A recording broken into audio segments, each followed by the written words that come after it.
वडगाव हादरले। ST stand परिसरात 50 वर्षीय व्यक्तीकडून तरुणीची छेडछाड, आरोपी पोलिसांच्या ताब्यात। पेठवडगाव येथील गजबजलेल्या एसटी स्टँड परिसरात भर दिवसा सुमारे 50 वर्षीय व्यक्तीने एका तरुणीची छेडछाड केल्याची धक्कादायक घटना घडली। या प्रकारामुळे परिसरात एकच खळबळ उडाली असून महिला, विद्यार्थिनी आणि पालकांच्या मध्ये भीतीचे वातावरण निर्माण झाले आहे। प्रत्यक्षदर्शींनी माहितीनुसार संबंधित व्यक्तीने सार्वजनिक ठिकाणी तरुणीशी गैरवर्तन करत छेडछाड केली। या घटनेची माहिती मिळताच वडगाव पोलीस तातडीने घटनास्थळी दाखल झाले। पोलिसांनी आरोपीला ताब्यात घेऊन त्याच्या विरुद्ध कायदेशीर कारवाई केली। या घटनेनंतर काही काळ एसटी स्टँड परिसरात तणावाचे वातावरण निर्माण झाले होते।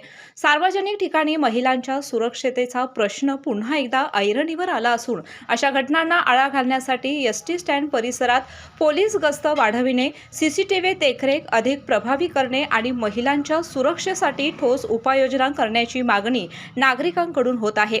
महिलांच्या सुरक्षतेशी कोणतीही तडजोड सहन केली जाणार नाही। सार्वजनिक ठिकाणी महिलांची छेडछाड करणाऱ्यांवर कठोर कायदेशीर कारवाई करून समाजात धाक निर्माण करावा अशी भावना नागरिकांनी व्यक्त केली। केके न्यूज साठी हातकणंगले प्रतिनिधी सचिन लोंढे। स्वाद गोकुळचा आस्वाद परंपरेचा, गोकुळ आईस्क्रीम सोबती प्रत्येक क्षणाचा। गोकुळ आईस्क्रीम